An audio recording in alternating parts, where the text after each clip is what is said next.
नमस्कार दोस्तों, स्वागत है आपका महाभारत के इस ऐतिहासिक यात्रा में, जहां हर युद्ध, हर निर्णय और हर शहादत एक नई कथा बनाती है।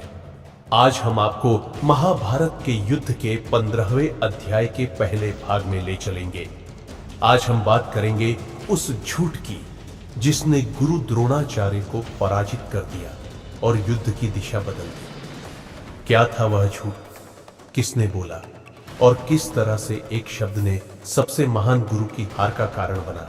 यह महाभारत का समय था और द्रोणाचार्य पांडवों और कौरवों के गुरु युद्ध के मैदान में आ खड़े हुए थे। वे सबसे कुशल धनुर्धर और रणनीतिकार थे, जिनका सामना करना किसी के बस की बात नहीं थी। लेकिन इस युद्ध में जो द्रोणाचार्य को सर्वश्रेष्ठ बना सका, वही उन्हें पराजित करने का कारण भी बना, एक झूठ।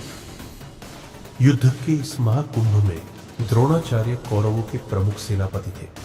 पांडवों के लिए द्रोणाचार्य का सामना करना एक बड़ा संकट था।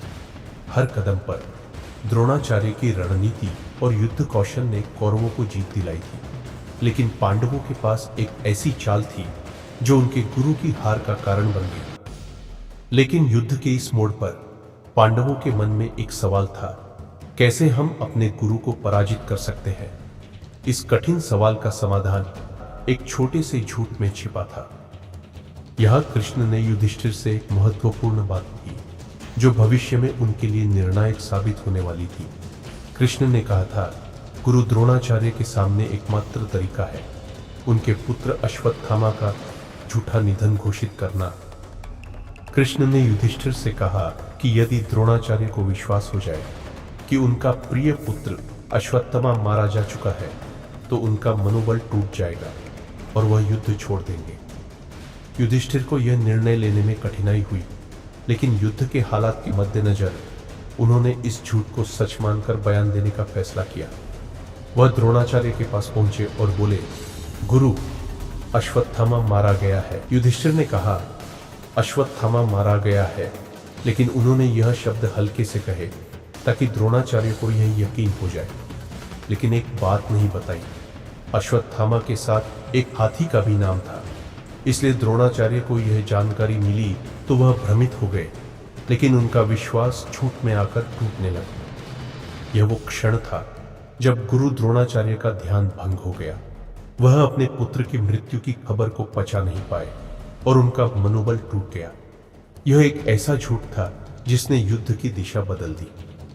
गुरु द्रोणाचार्य के भीतर जो शक्ति थी, वह अब ध्वस्त हो चुकी थी।